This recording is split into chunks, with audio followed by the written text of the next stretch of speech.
Liberty Jazz Band, they actually approached their programme by playing the great classics of the big band repertoire. And their first one was In the Mood, which is the old Glenn Miller hit, which they played very well, and particularly the balance and the saxophones was great. They had all the traditional choreography, which looked wonderful in the theatre, as you will see, of course, with the trombones flaring to the right and to the left, and the saxophones up and down, and the trumpets. And it looked good, and it sounded good. There were a few things that weren't quite right with it, but generally speaking, it was a good sound, and the ending was well managed. That ending can really go wrong, because the lead trumpet has to go up to a high note, and I have been in places where that high note has been splashed all over the ceiling, and they didn't do that, which was great. On a negative side, when you play Glenn Miller, you've really got to pay a lot of attention to the vibrato. It was a band that used match vibrato, and the vibrato was used a lot of the time, and so you really have to be aware that when you're playing a long note, you put a vibrato onto it, and it must be put on by everybody. So if you have a situation where half the band's putting it on and half the band aren't putting it on, it really goes out of style. It has to be absolutely in the style to make it work. Now, if you play it as though you're a modern band with no vibrato, which they didn't, but if you don't match the vibrato, it comes out of the style and it's not as effective. So that is a really important point to remember when you play this piece. The next piece they played was the Pink Panther, which of course is the theme from the film written by Henry Mancini.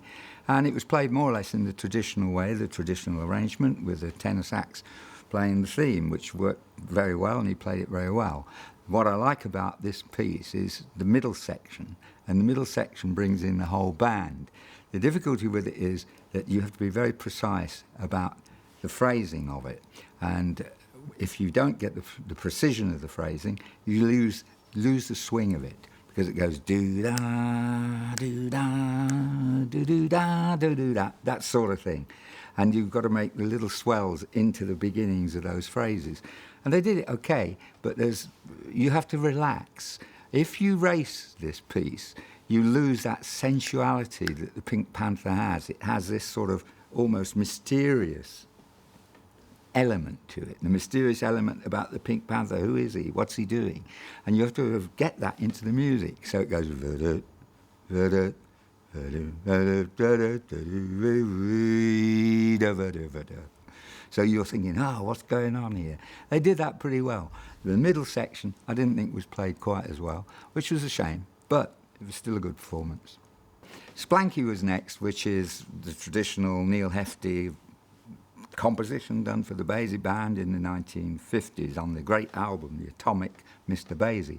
They did a version, a little bit more recent version done by Sammy Nesco, and they played it pretty well, I thought. To me, where it fell down was in the shout chorus. Now, for those viewers who don't know what a shout chorus is, it's the sort of climactic part of the arrangement. And in this arrangement, the climax of it comes into this lovely shout which goes da da da da da da da da da.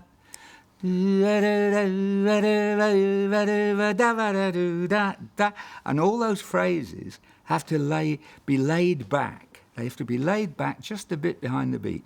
If you play them on top of the beat, when you get to that little bit in the middle, that triplet, da-da-da-do-da-da, it tends to go da-da-da-do-da-da and raced. And that's what they did. But for me, the exciting part of this performance was the trombone solo. And the trombonist stood up and he took this solo where he uses a double mute. And this double mute is you put a very small mute, which is called a pixie mute. It's a little metal mute. It goes right inside the bell of the trombone. And on the outside, you have what's called a plunger mute. And the plunger mute is basically a sink plunger, sort of thing that you take all the rubbish out of your sink with. And by moving the plunger backwards and forwards, you can create all sorts of different sounds. And you can make the trombone speak, and he did it really well. It comes from the Ellington period, this technique, by a guy who was called Tricky Sam Nanton. And he was a real tricky Sam, this guy. He played it really good. Sing, sing, sing. This is another banker. What this band did, they knew what the bankers, the great, if you like, showstoppers of the 1940s. This Sing, Sing, Sing is from the Benny Goodman repertoire, and it's a big drum solo. It was originally for Gene Krupa, the drummer, Gene Krupa. The drummer did a good job on it. It's all on the tom-toms. And there's a clarinet solo, obviously, because of Benny Goodman. But the thing about it is, it has to build. It has to build. And somehow or other, they missed the way of building it. It is basically just a lot of riffs, little phrases that are repeated. And these phrases have to build through the arrangement until at the very end, you have to be in control of the swing so it doesn't race. This started to race. And when it starts to race, you sort of lose the impetus of the piece. But it's a great piece. It's really old now, and bands still play it because audiences love it. And they picked 4 numbers. This is what was great about their program. They picked 4 numbers that were audience pleasers, but had musical elements to them which were important and varied. Well, to look to the future, I think that we would suggest that there's a lot more attention paid to the actual way that the swing phrases are tailored. You have to tailor a phrase so it will swing. And the way you do that is you put accents on certain notes. Often, unless the arranger is very, very particular, they're not marked. They're in the genre of the music. The music demands that you play these little accents. So when you get a phrase that goes ba-do-ba-do-ba-da-ba-da, you go ba-do-ba-do-ba-ba-da and do-da. And so those little notes where I'm hardly singing, called ghost notes, let the music swing. And if you hit that little top in that phrase, ba-do-ba-do-ba-ba-da and do-da, that little accent on the top of the phrase pushes it into the swing. And those things are really important. The other thing that's really important is where you end notes. Often bands are very good at starting the note, but they all end in a different place. And this band wasn't bad at that, actually, but you have to actually make sure that the note ends throughout the band on the beat that you want it to end, not have a few drifting off into the mist. You know, it has to be absolutely precise where the note ends. And the other thing is kicking the notes. When you get a note at the end that you're going to kick, so it goes da da, you know, like that at the end of the bar, that note must be hit.